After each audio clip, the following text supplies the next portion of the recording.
Well, when it came time to get our orders, we were finished, and then they would say, you, come. So I went with a group of 5 or 6 other guys. You know, I was an anomaly in that I was 22, I'd graduated college and been drafted. All the other drafted guys in my basic training unit, or nearly all of them anyway, were younger, had either dropped out of high school or just graduated from high school, were probably about 19, 18 or 19.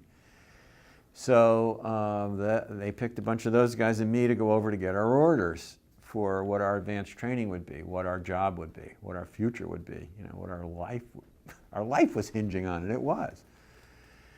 So we get to some building at Fort Dix. There's a bunch of other guys in there. We sit down. Clerk comes out and he starts handing out our 201 files, which is our record of all our Army records. He hands them all out to the men and he goes, "Men, do not open your 201 files."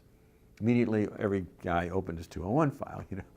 And it's the first time I'd ever seen an Army order, and it's hard. It was like gibberish, numbers, letters, blah, blah, blah. And then I see my name underlined. It says, you know, Private E2, Marc Lepson, US 919, my service number, assigned to Fort Leonard Wood, Missouri, for training in MOS 7810. Now, the only MOS we ever heard of was 11B, infantrymen. Who the hell knew what 7810 was? So I called the guy over. I said, "Excuse me."